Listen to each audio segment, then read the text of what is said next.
Welcome to this week's edition of the Pete Mezzetti Show. I'm your host, Pete Mezzetti, sitting here with Lee Elci from 94.9 News Now and Stimulating Talk WJJF Radio.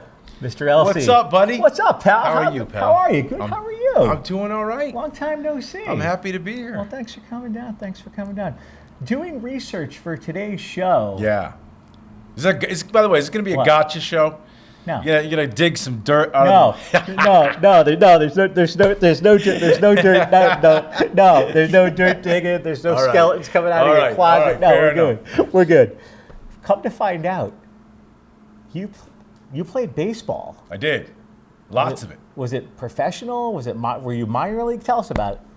Yeah, I played professional baseball. I played with the St. Louis Cardinal organization for a couple of years. Yep. And then after that, I bounced around, played in Europe, and I played in Australia. And I was trying to, hook back into another minor league team here in the U.S. But yeah, man, from the time I could throw a ball, probably by the age of 6 until age 28, 29, it was 100% baseball all the time. Wow.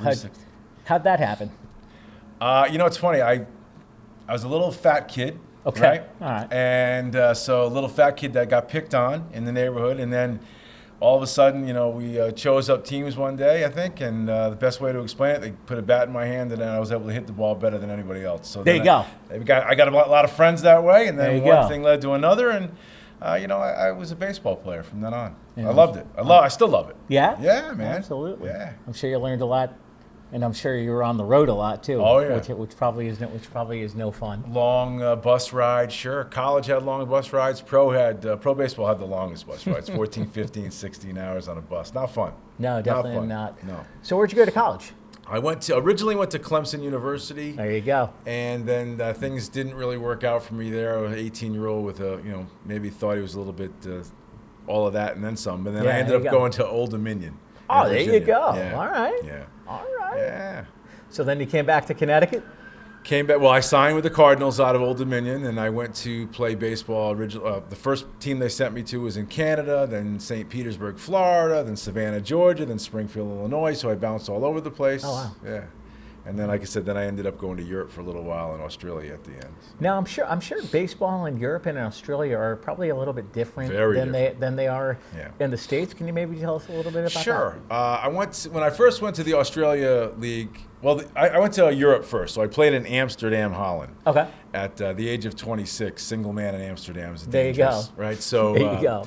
Their professional league was a little bit different. They only played Friday, Saturdays, and Sundays, all right. And the rest of the week their people worked. Or they may have had a job or what have you. But me, I played Friday, Saturday, Sunday. I had to find something else to do during the week, sure. And maybe worked a little bit. So it was a little bit more of a casual sort of thing. Okay. Australia was more like it is here, and the Australia teams had actually ex-big leaguers on them. Mm-hmm. It was I think the quality of baseball was a little bit higher than it was here, and they took it a little bit more serious. Mm-hmm. But it was fun, both times they gave me a paycheck, and it was fun to play, and I was still trying to get back here. So it was an adventure. There you go. There you go. Yeah, but the difference was, obviously we're better here. This is a long time ago now, Pete. Right. We're talking about 30 years ago. Right, almost 30 years ago, 25 years ago. So the level of play, and in particular in Australia, has increased something significant. So yeah.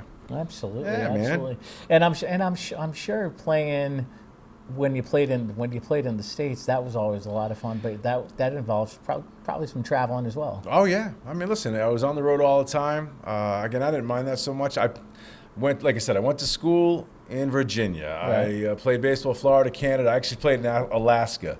Really? For a summer. In Alaska was pretty neat. So it has taken me all over the country. Got a chance to see a lot of great things. Meet a lot of great people, play with guys who ended up playing in the big leagues. Oh, there you go. A lot of great players. So it was a great experience. And still, all of the things that we may end up talking about here in this half hour I still consider myself first and foremost a baseball player. Absolutely. So if I die tomorrow, you can put baseball player first on my tombstone. All right, and then we'll put the other. Then you throw the other stuff in there. Then the other stuff. Yeah. So how did you figure out you wanted to do the baseball career and then be signed by and then get picked up by all the different teams? Well, it's not like a decision. You just start playing, and I love the game. Right. So the game got me a college scholarship. Oh, so there you go. I went to college and played, and then that takes you to, you play, and a certain number of players in college end up getting chosen to maybe play professional baseball. So I was one of them. There you go. I took that, played, like I said, played a couple of years there. But the problem is, Pete, you get to a certain age, and 25 is old. Exactly. Right? So 25, you're an old man, and if you're not really making a lot of headway at 25, you're going to have to start looking for something else. And Exactly. That's kind of what happened. Exactly. Yeah. That's So that's what happened. That's exactly. That's Yeah, exactly so what that's happened. where I was. So when I was done, I was down in the dumps for a while. Yep. And I had to try to figure out what I wanted to be when I grew up. You know what I mean? So after you figured out what you wanted to be, what did you want to be? Well, it's funny that you asked that. So I went from baseball, and as I got done with baseball, I ended up fooling around with radio. Okay. Not a lot, a little bit. Like Right. did some overnights at a couple of different stations, and I started to learn the trade. Right.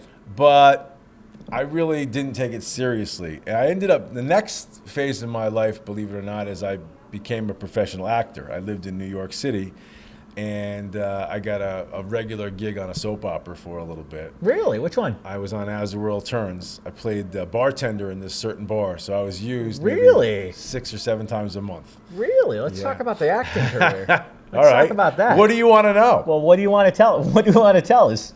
Let's see. So when like I said, after baseball, I was floundering around trying to figure myself All right, out. there you go. And I ran into an old friend of mine, and they said, you really should come down and take they were an actor at the time. They said, you should come down and take an acting class with me in New York. And I thought, I'm not an actor. I never thought about that in my life, so that's not me. But I went down there anyway, and there I was, Pete, sitting in a room with like 25 beautiful women, right? Oh. And here I am sitting there with 25, looking around, go, why have I not been doing this the whole time? What is right? wrong with me? So I packed up my stuff, and I ended up going to New York. I traveled back and forth a bunch of times, but then I lived a little bit on my cousin's couch, who was an actress.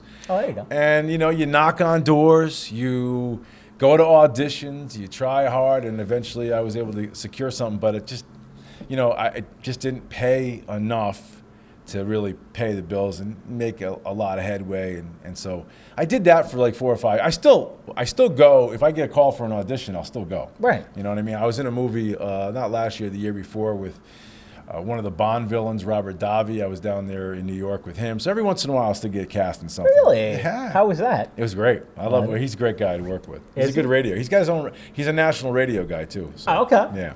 All right. Yeah. Well, you're a local radio guy, but we're going to talk about that. We're going to talk about that later too. All right. As far as how much hard work is it to become an actor? Acting, I tell you, I got to say this. I loved being an actor. I loved every single aspect of it. It's hard. Right. It's difficult. You've got you've got a lot of things you've got to go through, but depending upon the scene, depending upon what you're asked to do, Right. it can be difficult. But Right. also, really, it gives you that rush, almost a similar rush like to being an athlete. You're up there on stage, you're in front of people, you're trying to put out the best performance that you possibly can. And I got to be honest with you, I loved it because every time you did something, it was a little different. Whether it's a Shakespeare thing, whether it's whatever it is, it could be Mammoth or any play or any. Because I did a lot of live in-person plays on off Broadway stuff for a while, and it was fun. I loved it. I was definitely bit by the acting bug. I could have definitely seen myself going down that road. It just sometimes timing isn't necessarily right, and things don't necessarily work out. Then another opportunity comes and. That's what it was. But if you ask me if I do love to act, and I do. I think it's a lot of fun. Absolutely. Yeah. So you went from baseball to acting. Yep. And then you ended up in radio. And then I ended up in radio full time. We'll start this segment talking about the beginning of your radio career, but then we'll get into it a little bit more. All right. How'd you start? All right. So as I was saying, I was living sort of in New York out of a suitcase on my cousin's couch. Got a call from one of the local radio giants here. Franco actually called me, if you remember Franco. Okay. Sure. And he says, I'm trying to put together a team of people to do shows at the Mohegan Sun. Mohegan Sun was just about to launch their radio station called The Wolf. So I thought about it. It was a regular paycheck. They were going to let me do afternoons, in which case I would interview rock bands that were coming in. I actually interviewed, the first person I interviewed Aerosmith as they were coming, all that stuff. Really? So it was an interesting dynamic, and at the same time, they were going to let me go to New York whenever I got a big audition. So there you it was go. a win-win. So I took that, I signed that gig to do the afternoons there, and then as one thing led to another, Franco left the project, and they needed me to do instead of doing the afternoons, they asked me to do the morning show, which is a little bit more of a high-profile sort of position. Yeah. So I thought about it, took it, and really have been doing some form of morning radio since then. Since probably for the last 20 years, I've been doing mornings in this market. I remember listening to you On in the Wolf, morning. yeah. We played rock and roll radio. Yeah, it was fun. I remember this. We had a laugh. We had a lot of fun with all of Yeah. that. And, I did that for 5 years until the talk radio. And actually, what I did is I kind of got not bored with it, but I didn't see myself being a DJ 20 years from now, or 20 years from then. So I took a leap of faith, and I decided to do talk radio after that. Well, you know what? We're going to talk about talk radio coming up. All right. Would you mind sticking around? Yeah, sure. I'll Excellent. stick around. All right. We'll be right back. All right. I've spent my whole life as a physician. I've seen how vaccines have saved people's lives, saved children's lives, saved the lives of the elderly. We now have that opportunity with COVID. We have a vaccine that's safe. We know this vaccine also, through the most rigorous scientific studies and trials, is effective. We have the opportunity to make a difference. But we can only make that difference if everyone gets vaccinated. What rhymes with great? Participate. Where does greatness start? Here, in the classroom. On the stage. In the pool. On the field. Where will your greatness take you? To better grades. To more friends. Be great.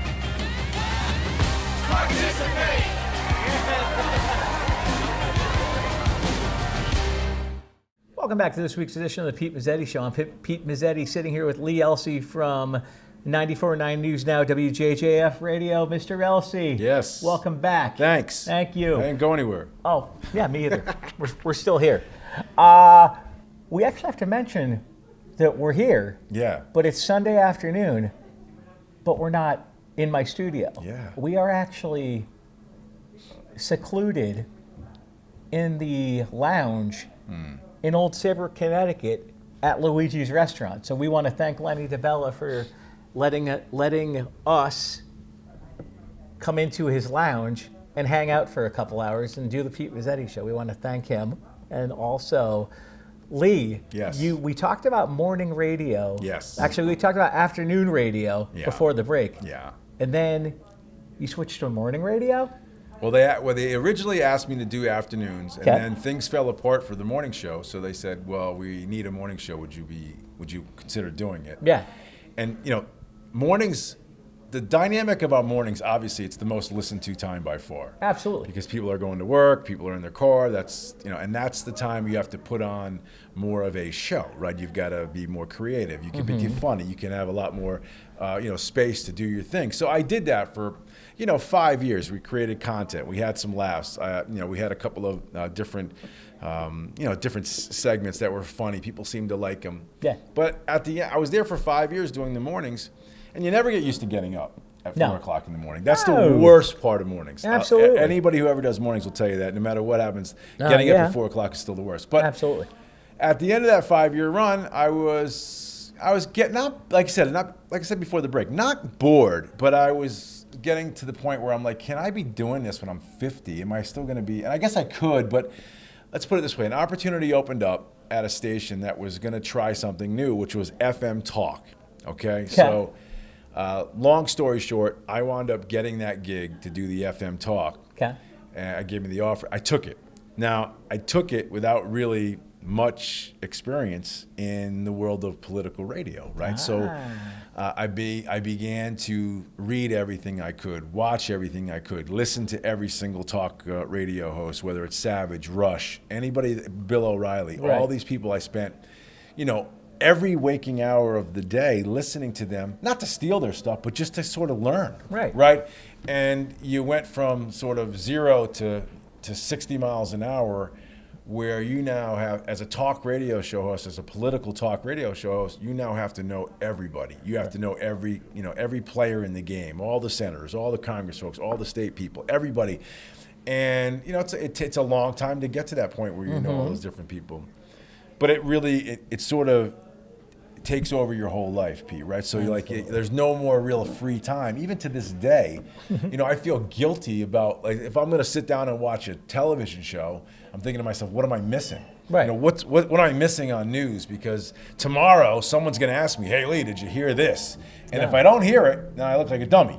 Right. So you've got to sort of stay on top of everything all the time. So there is so much more work that goes into talk radio as opposed to just regular radio. And that's not taking a shot at regular radio. No, it just is what it is. Right. It goes from a 4-hour shift to anybody who does radio knows, normally if you're on the air for 4 hours, maybe you're there for another 2, blah, blah, blah, you're home. Right. Talk radio, man, you might be on the air for 4 hours, but the rest of your day is sort of absorbing information. You know that. You do the same thing. Of course. You've got to know all the players and all the people who are playing in the game. Absolutely, absolutely. And tell us a little bit about your show in the morning. And what can people first off, where can people find you? And second off, what can people expect to hear? Well, the station's 94.9. We have the website 949newsnow.com. We have an app. You can just, if you have a smartphone, you just download the app. It's crystal clear audio anywhere. I've got a website, leeelci.com, which is sort of a work in progress, but we're getting that thing up and going.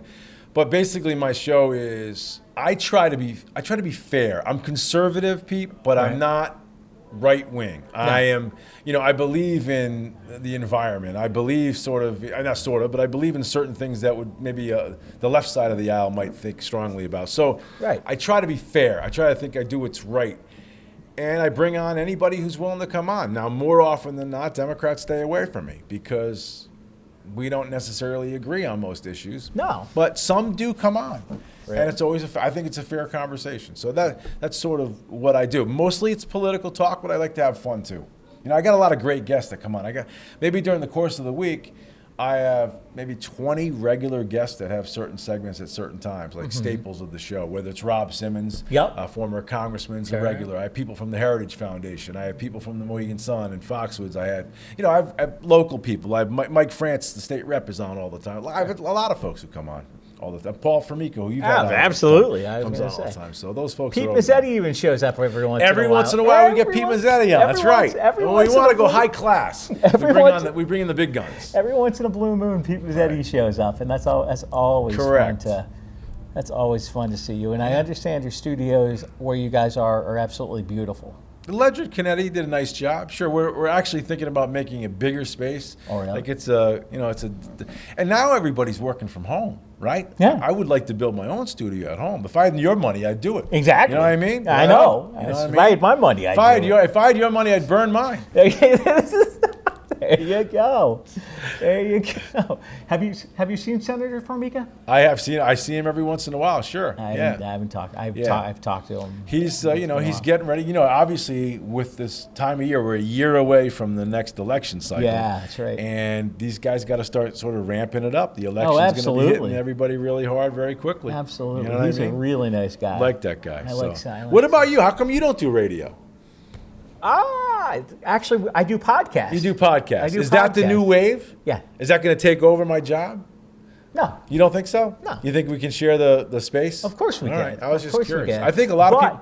But last time you and I spoke, yeah, you were giving me heck about PeteMezzetti.com. Did you get one? I did. All right. I did. What can I see on that? You can see content. All right. You can see schedules. Oh, good. You can see pictures. I'll look forward to that. See where it's going. As a matter of fact, we also, with the show, we also do a podcast. But today we are actually streaming live on FM 87.7 Hacker Airwaves Radio, who was actually carrying this live this afternoon. Outstanding. Absolutely. That's and we great. also want to thank Patrick Boots, and we also want to thank Max Tarbill, who is my videographer behind the scenes, shooting today's show for the video portion of the Pete Mezzetti Show, which will be on the Valley Shore Community Television page at a later time and later date. Right. But we also wanted to thank those guys. And you too. do a lot of great shows. You Oh, have yeah. a lot of great people on. Oh, yeah. Right?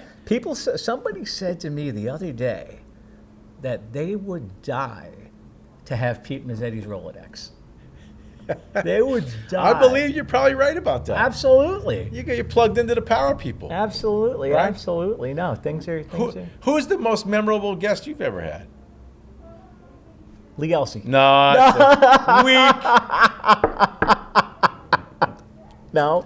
Try that question again. All right, who's the most memorable guest you've ever had? The most memorable Yeah. guest I've ever had, Yeah.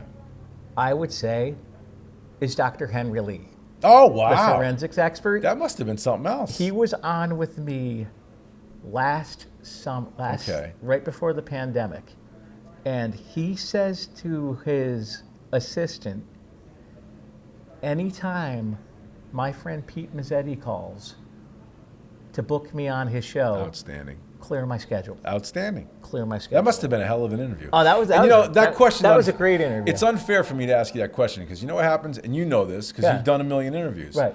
You sort of get tunnel vision. Right. Like you don't. It's hard to put somebody puts you on the spot like that. It's hard to sort of recall the ones that you really like. I mean, there's so Absolutely. many that are probably really good, Oh, absolutely. and then so many like this one that are terrible. No. As a matter of fact, speaking of those that are really good, Yeah. Congressman Joe Courtney was in my studio last week. Yep. He's a good guy. He's a great guy. I like Joe. Yeah, I Joe's do a- like Joe. I Joe's do a like good Joe. guy. Now, do you have a favorite regular that's on with you? A favorite regular? Oh, Yeah. see now that if I say who it is, then the rest of them will get mad. Okay. I'll tell you how I'll answer that. You know, by far the most popular regular I have Right. on is Rob Simmons. All right. It's not people love it when he's on, and he's 90 minutes. He's the longest guest I let come on. Like most of my guests are 15 or 20, but Rob comes in at 7:30 on Thursdays and stays till 9 o'clock. And I sort of like give him the show for 90 minutes where Really? I ask him, what do you want to talk about today? What do you want to do? You know, it's like taking a 90-minute break. Yeah, exactly. I go get a coffee, I come back, Rob's still talking. So he's pretty amazing. Absolutely. And you did a shout out for this event one day last week, and I don't remember what day it Yeah. was, but in studio, you had, and you're going to have to help me here. Bruce Flax, I think. That's what he's his name the was. That's what his name was. Chamber of Commerce, What's the he- new what's he president. like? Great guy, Yeah, Bruce super good- guy. Bruce good guy? Yeah, I would try to get him on, but I know. he had a parade today. They were doing I- a parade today. And we'll get him on. again. I'll make sure you guys get hooked up Yeah, because no. I think he'd be a fun guest. He's Yeah, no, he used to he's- be the man in charge of tickets at Foxwoods for 25 years. Really? So he's met every single big name guy he's met and has sat down with them. So he's got a lot of stories. Yeah? Oh, a lot of stories. He's a good guy? And you're not a baseball fan though. Sure I am. He's got a collection of baseball cards second to none. Like he's Really? got so many great. So he'd be a good guest for you to have on. Now, in all your years of playing baseball, Yes. did Lee Elci ever make it on a baseball card? I have. Well, it's an interesting question that you asked. I do have a baseball card, but it was made by a friend of mine. I have it. It was made by Mad Magazine. Well, here's the thing. I have pretty much. So, in the minor leagues, Right. you could be in Savannah, Georgia one day and sent to Springfield, Illinois the next. Yeah. So that's what happened to me. I was in. It's funny. It's not funny because I got screwed out of a baseball card. Oh. But when I was in Savannah, Georgia, the Tops people were coming to take the baseball cards. Yeah. And that day that they were getting there, they sent me to Springfield. Now they had already gone to Springfield to take those guys' pictures for the baseball. Oh, no. So I missed. The next year, the same thing happened to me.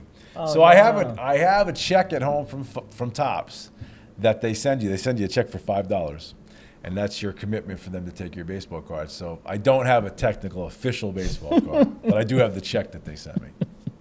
Did you cash it? No, I did not There cash you go. There you go. I was going to say no. I did not cash it. No, of course not. I did not cash it. No, of so. course not.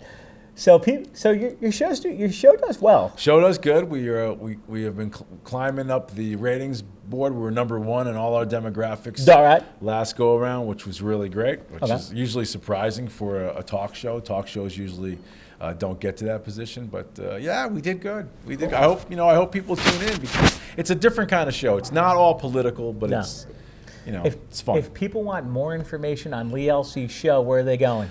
You could go to 949newsnow.com. You can go to my Facebook page. My Facebook page, if you type in my name, which is LeeElci, and then I have a section that's page Voice of Freedom. Right. Then you can log into that, and everything is right there. Cool. All Lee right, Elci buddy. from Thanks, man. It was an honor. Thanks, buddy. All right, pal. On behalf of Lee Elci, I'm Pete Mezzetti. Thanks, good night. We'll see you next time.